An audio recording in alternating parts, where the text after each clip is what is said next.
Some people think the market will go up. Others think the market will go down. That's kind of a gating feature in how you think about maybe what you want to do over the next however many number of months. Fact is, my view, which I've articulated many ways in many places, is that I believe the market made a bottom on October 12th. I believe we're in a new bull market. I may be wrong. I may be right.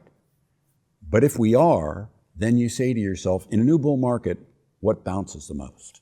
And the answer is, and this has been not perfectly, but almost perfectly true throughout the period from October 12th on, the categories that drop the most tend to bounce the most.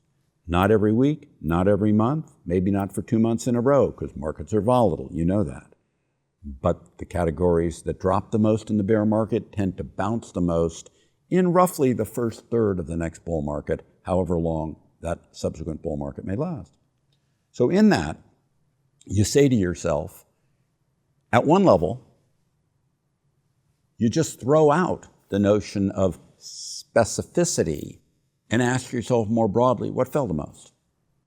And you actually know that the things that fell the most were things that were growthy, things that were cyclical, not value stocks so much, more growth stocks. And those are the things you would expect to bounce more. I don't want to get into specific securities. I don't do that in broad public commentary ever.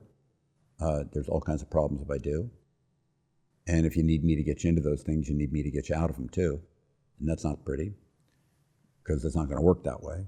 But what I want you to see is that you can just simply go and look at what was hurt more in the bear market and load up on those categories of things.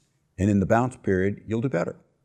Diversify amongst it, but you'll do better. Now, I want you to see how much that's often counter to normal human instincts. Normal human instincts want to say, I want to buy and own the things that didn't do badly in the bear market. And so you can see in public commentary a lot of favorability, let's say, toward energy, which did really well through the course of the bear market. The fact of the matter is, those things that did well in the bear market, like energy, tend to do badly in the bounce. There's reasons for that. I don't really need to go into all the details with energy, but you can just see it as a juxtaposition off the bottom between energy on the one hand and, let's say, growthy stocks on the other, tech or no, whether they're tech stocks or non-tech growthy stocks. So I encourage you to just think in that simple framework of things that got battered more, like consumer durables that are inherently economically sensitive, things like tech, growth stocks in general. Those, because they got battered more, tend to bounce more. Because they got battered more, you tend to be afraid of them. That fear is actually your friend if you let it be. And that's the way to think about that in roughly the first third of this next bull market. Thank you. Oh, let me just go on for a second. If in fact I'm wrong, they'll fall first and more, those same things. The trend of the bear market to continue punishing the things that had been doing badly, if the market goes south and goes down in a material way as 2023 progresses, will continue to do badly. But they will then continue to bounce more later as category. And so I encourage you not to be frightened by that. Should I be wrong? And should the market go down? There is a bull market ahead. It's just a question of when. I think it already started in October. Maybe I'm wrong, but either way, the things that were battered more should bounce more. That's where you should focus for the recovery when it comes. Thank you.